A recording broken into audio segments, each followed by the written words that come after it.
Podemos estudiar la Biblia como un juez analiza un expediente penal, buscando los datos duros, buscando la verdad histórica, porque lo mismo que un expediente penal, la Biblia, los escritos de la Biblia, están cargados de datos duros y también escritos producto de las emociones que van desde el amor por una causa o por una persona,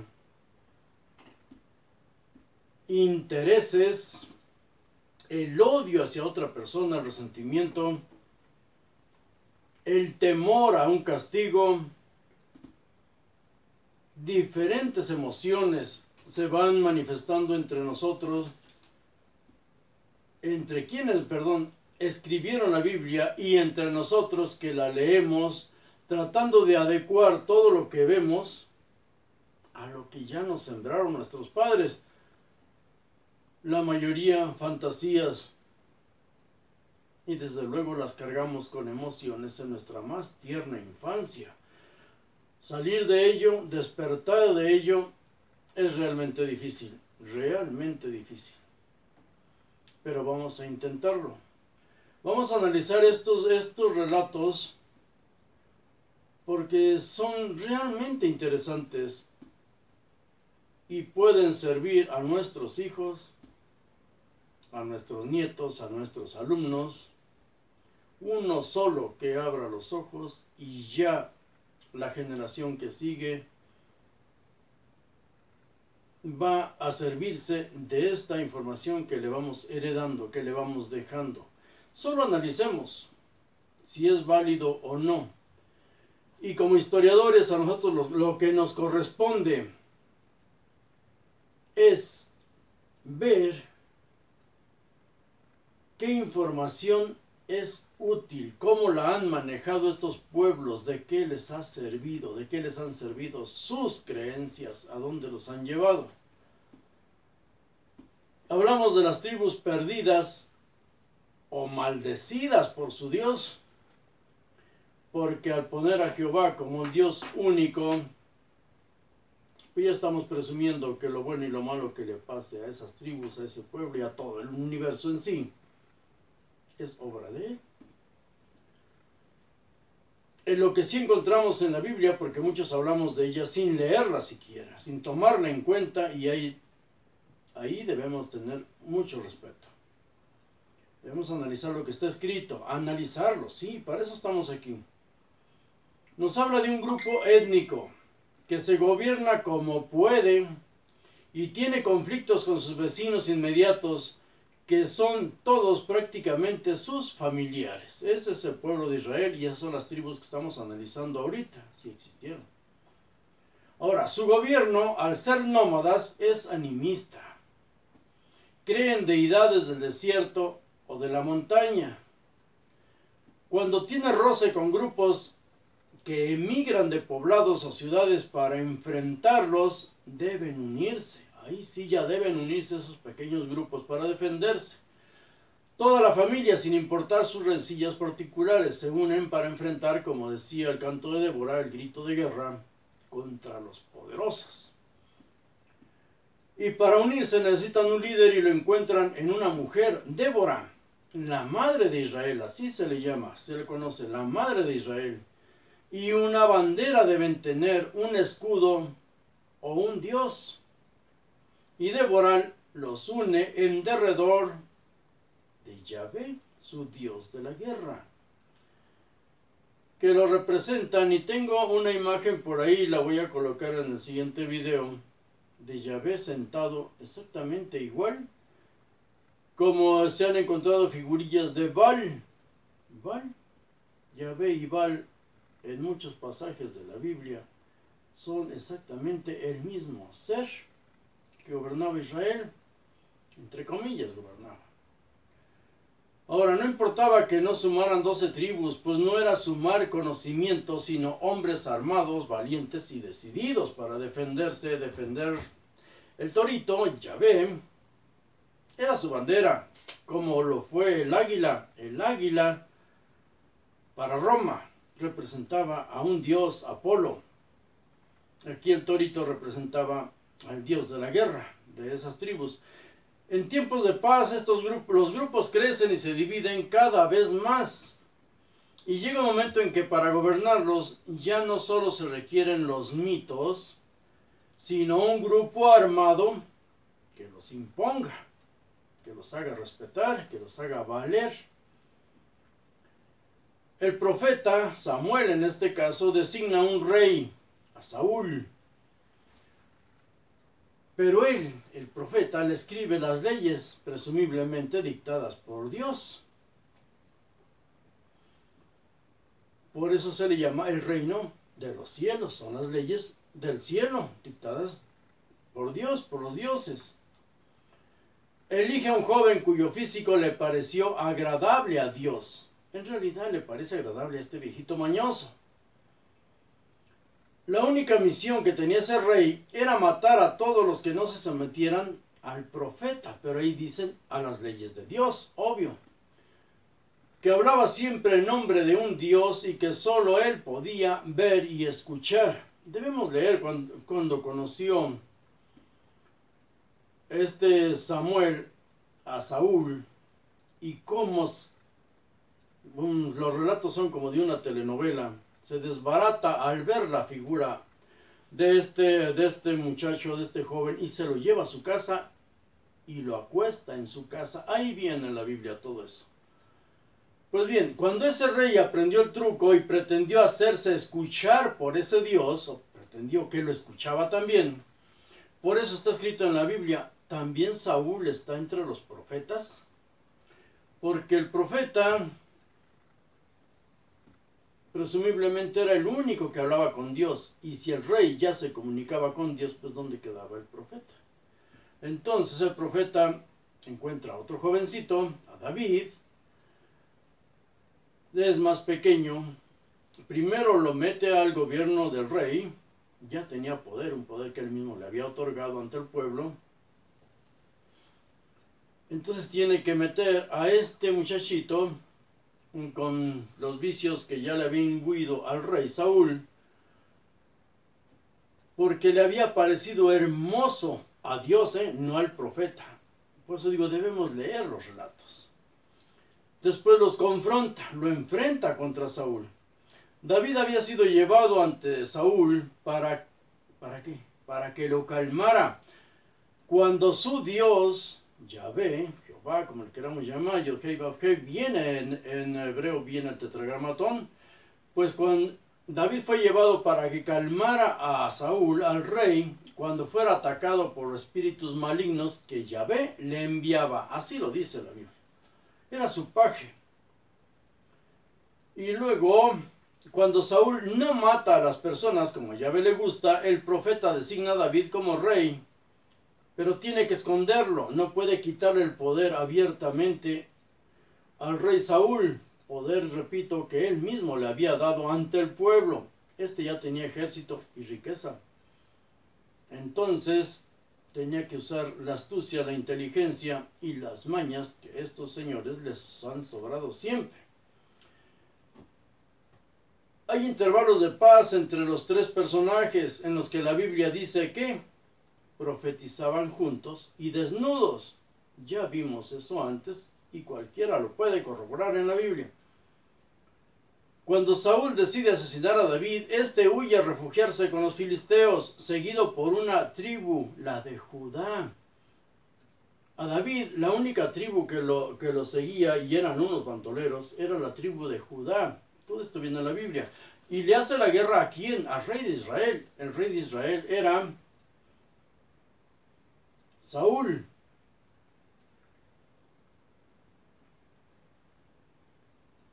Ahora,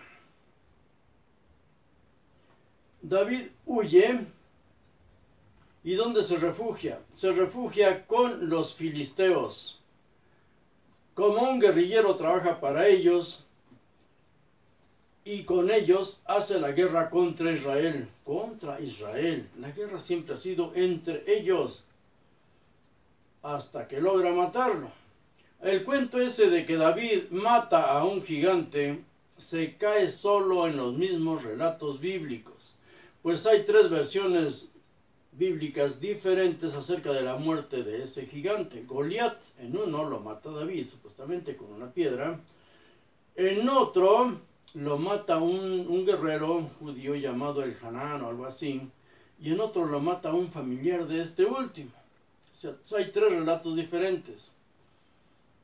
En los tiempos de David se hace una lista de las tribus de Israel que difiere de la que se elaboró después, muchos años después, cuando se escribe el Génesis al regreso de Babilonia.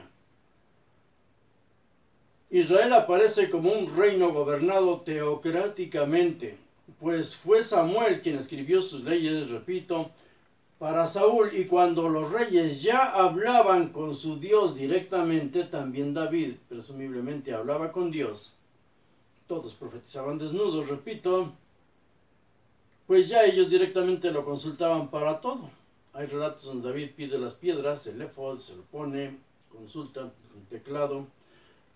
Por eso muchos blogueros se dan un festín diciendo que estos hombres de las montañas, estos salvajes, poseían una tecnología súper formidable, superior a la de hoy, se comunicaban con los dioses. La Biblia da para todo. Los presuntos profetas de esos tiempos que se atrevieron a confrontar a David por sus excesos como quitarle la esposa a uno de sus soldados que estaban luchando para él, embarazarla y después mandarlo a asesinar para quedarse con la mujer. Otro de los excesos eran los censos, que son un argumento para despojar a los pueblos de sus bienes y de sus hijos, los impuestos y las guerras. Esto hizo que los reyes formaran una contraparte, algo que confrontara, que hiciera balanza, contrapeso contra los profetas. Crearon el sacerdocio oficial. Ahora, que los ritos enfrentaran las ideas opuestas al gobierno. Igual que hoy, exactamente igual que hoy. Los reyes de Israel no inventaron absolutamente nada. Ellos copiaron las costumbres de los pueblos vecinos y después se vieron obligados a aceptar ritos y costumbres de los pueblos que los sometieron a ellos. Aquí quiero apoyarme nuevamente con mi teólogo favorito, el Papa Joseph Ratzinger, su libro Introducción al Cristianismo. En la página 102 y 103 escribe algo que concuerda con esto. Aunque Benedicto XVI se va más grande de lo que yo me he atrevido hasta ahora, porque también habla de las vírgenes. Dice, el Dios de los padres no se llamaba Yahvé, sino Él y Elohim. Así se les conocía, Él y Elohim. Los padres de Israel aceptaron la religión de su ambiente, la religión Él, que esencialmente se caracteriza por el carácter social y personal de la divinidad, carácter social y personal de la divinidad. Y se decidieron por un Dios que, desde una perspectiva religioso-tipológica, era un numen personale, Dios de personas, y no un numen locale, Dios de un lugar. Repito, las tribus iban creciendo, los grupos iban creciendo, tenían que moverse, ya no podían estar en un solo lugar, tenían que moverse de un lado a otro, tenían que convivir con otros, entonces su Dios ya no pertenecía a un solo lugar, ya les pertenecía a ellos, era su Dios personal, su Dios de ese pueblo, y tenían que comer los sacerdotes, entonces eran los que iban por delante, con su torito y ofreciéndoles sacrificios, que se podrían tomar como verdaderos sacrificios y ofrendas a su Dios, si no se tragaran ellos la comida. Ellos eran los que devoraban la carne y decían que a Dios le agradaba solo el humo. Y la gente se lo creía. Y hasta hoy se lo creen muchos, miles de millones. ¿Qué significa esto? Dice, intentaremos explicarlo brevemente. Recordemos que la experiencia religiosa de la humanidad surge continuamente en los lugares santos, en los que, por el motivo que sea, el hombre experimenta al totalmente otro, la divinidad, y que pueden ser una fuente, un edificio majestuoso, una piedra misteriosa o un hecho insólito. Pero entonces se corre enseguida el riesgo de creer que el lugar donde se manifiesta lo divino y lo divino están estrechamente unidos, que lo divino tiene en este lugar una presencia especial, que le sería imposible encontrar en otro sitio. De ahí a convertir ese lugar en lugar sagrado, en morada de lo divino, no hay más que un paso. Por eso tiene millones de iglesias, millones de moradas aquí en la tierra.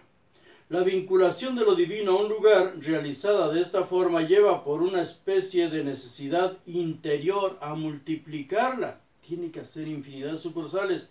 Y así sucede que como lo santo se ha experimentado en un lugar y como se cree que esa experiencia se limita a ese lugar, resulta que se multiplican las divinidades locales, que se convierten en divinidades particulares vinculadas a determinados lugares. Y aquí critica así a su propia iglesia el Papa Benedicto XVI. Dice, cierto reflejo de esas tendencias lo tenemos también en el cristianismo, pues para muchos fieles poco instruidos, las vírgenes del Pilar, de Lourdes, Fátima, son personas distintas, no es la misma. En cada lugar tienen una virgen, como estos en cada lugar tenían un Dios. Esto es más que interesante y abunda sobre ello, pero nosotros estamos aquí con nuestro tema. Y no debemos perdernos de él, porque vamos con las tribus perdidas, supuestamente. ¿Cuáles tribus perdidas? ¿Cuándo se perdieron? El mito de las tribus perdidas no aparece en la Biblia hebrea, no con esas palabras, jamás. Es un mito mesiánico y muy posterior a cuando existían las tribus. En unos Reyes del 11:31, habla de la división de las tribus. El profeta se quita la capa, teatralmente la corta en pedazos, y el cuento ese lo podemos leer ahí. Habla de la división de las tribus, no de que se perdieran, se iban a dividir, no a perderse. Las tribus del norte eran abiertamente politeístas, adoraban a todo tipo de dioses, inventados o adoptados de sus vecinos o impuestos después por quienes los gobernaban realmente, cuando llegaron las naciones poderosas ahí. Las tribus del sur, Judá y Benjamín, presumiblemente, dependían de si eran dominadas o no, y de Persia fue donde aprendieron el monoteísmo. Por ese motivo, por el monoteísmo y no poder utilizar imágenes, fue que ya no se habló más del arca del pacto al regresar de Babilonia, porque el arca contenía arriba a los tetramorfos, los llamados querubines, que no son los angelitos pañalientos que nos da la iglesia, que nos presenta la iglesia. No podían ponerlos en el llamado lugar santísimo, donde solo el sacerdote podía entrar, claro, para que la gente no viera absolutamente nada de lo que hacía él, nada. Pero eso ya era símbolo de idolatría, y los persas odiaban la idolatría, el zoroastrismo. Por ese motivo, Pilatos mandó azotar a Jesús también al decir que solo venía a predicar la verdad. Estaba el interrogatorio de Jesús, y cuando dice Jesús, ya todo surtido, yo solo estoy aquí para predicar la verdad, fue cuando Pilatos se llenó de furia y lo mandó a azotar y lo entregó a los judíos para que lo crucificaran, porque fue la guardia armada del templo. El templo era el lugar de gobierno judío. Enseguida estaba el cuartel de los romanos, la Torre Antonia, pero fue el ejército bajo las órdenes del gobierno judío los que crucificaron a Jesús. Fueron ellos, se los entregó, lo azotó y lo entregó. ¿Por qué? Porque dijo que él venía a predicar la verdad. Porque predicar la verdad es doctrina persa. Después leemos un resumen de Heródoto, el padre de la historia supuestamente,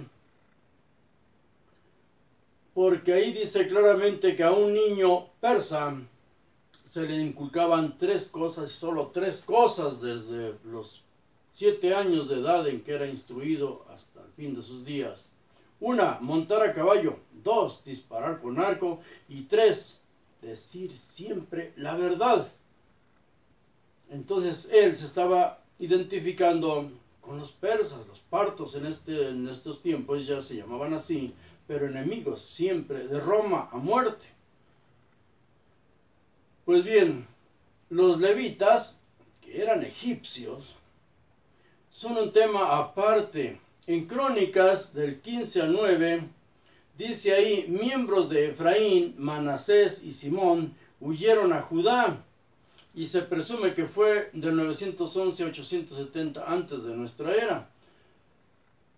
Porque en un tiempo al reino del norte se le conocía simplemente como Efraín. Y en la Biblia lo llama mi primogénito a Efraín, el nieto de Jacob. Ni siquiera fue su hijo. En el año 734 antes de la era común, Asiria sofocó rebeliones en Damasco, Samaria, Ascalón y Gaza. Pero fue allí en auxilio de Judá, cuyo rey Ahaz era su protegido. Tiglat-Pileser, presumiblemente ese era el nombre, es el que menciona la Biblia, era el rey asirio, pero fue a hacerle la guerra y a llevarse y destruir a las tribus del norte por defender a las tribus del sur. Eso es lo que encontramos en la historia y eso es lo que están encontrando los arqueólogos judíos hoy. Protegido de Tiglat-Pileser III, Judá era asediado por Israel y Damasco. El rey asirio invadió Israel, deportó a la población e impuso a Oseas como rey en Israel, del 732 a 731. La invasión asiria llegó a los límites con Egipto, desde luego incluyendo todo Israel, era suyo. Oseas fue el último rey de Israel, de 732 a 722 gobernó él. En realidad solo reinaba en Samaria. Judá se había rendido a Siria o pedido auxilio y no lucharon contra ellos, jamás. Oseas era un traidor porque había sido capitán de Pekaj cuando éste gobernaba el norte. Pekaj se rebeló contra el reino de Damasco, junto al reino de Damasco se rebelaron contra Siria. Y al ver que serían derrotados, Pekaj asesinó a su rey y se rindió a los asirios. El rey asirio fue quien le había dado el reino a Oseas. Ese reino era conocido como Efraín. Solo ese nombre y para todo el reino del norte. Existe una inscripción en piedra y también aparece en la crónica babilónica el relato de cuando Asiria derrotó al rey Pekaj y se puso a Oseas a gobernar como rey de Efraín, de Samaria, a cambio de 10 talentos de oro y no aparece la inscripción, la cantidad de talentos de plata. No aparece porque es una piedra lastimada, no se distingue. Repito, en la Biblia hebrea no aparece un relato acerca de las 10 tribus perdidas y Oseas solo reinaba en Samaria. Si aceptamos que 10 tribus se perdieron en guerra contra Siria, esa guerra la solicitó Judá, que fue a pedir auxilio a los asirios al ser asediado por Israel, o el reino del norte. Ahora, en una guerra lo primero que se pierde es la dignidad. En la misma Biblia, Dios ordena, supuestamente, violar a las niñas. Dice, quédate con las vírgenes, con las que no han conocido varón. Rasúrales la cabeza, córtales las uñas, déjalas llorar por sus padres durante un mes. Y si después de usarlas no te gustan, déjalas. Pero no las vendas, porque no puedes tener doble premio. Esto lo vemos en Deuteronomio 21, del 10 al 13, y en Números 31, 18, y si escribimos estos versos en Biblia paralela, en infinidad de citas bíblicas. A la muerte del rey asirio Oseas, traidor por naturaleza,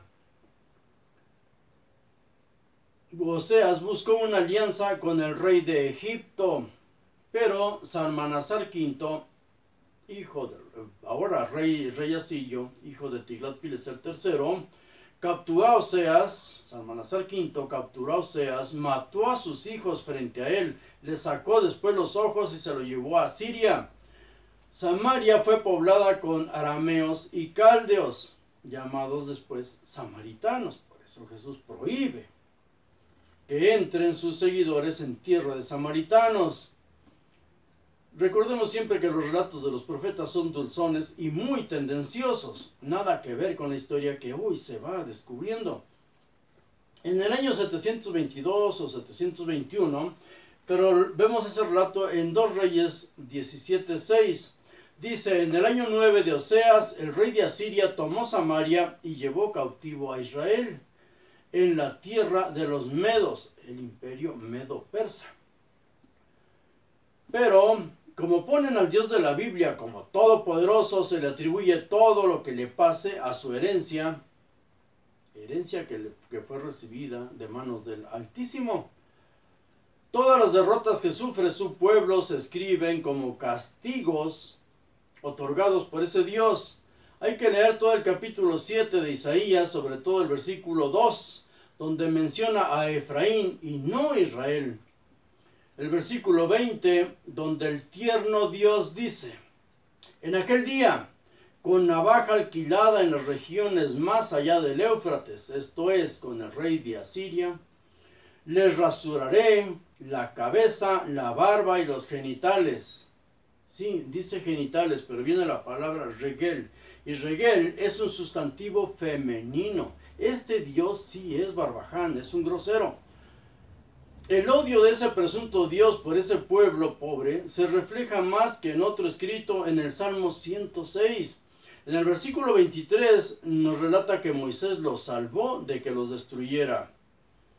En los versículos 26 y 27 dice, los destruiré en el desierto, esparciré su semen, sí, dice su simiente, entre las naciones y los dispersaré por las tierras. En 34, 35, o sea, se van a mezclar, que es lo que he dicho siempre. Y es lo que la razón ordena. En los versículos 34 y 35 dice, el pecado de Israel no fue haber matado a todos los que había ordenado ese Dios loco, sino que se mezclaron con esos pueblos.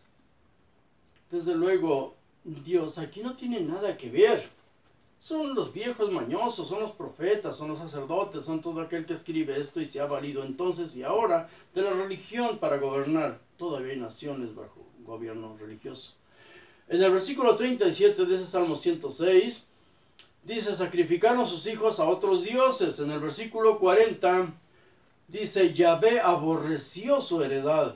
En el Salmo 78, versículos de 59 a 62, nos aclara que aborreció a Israel en gran manera.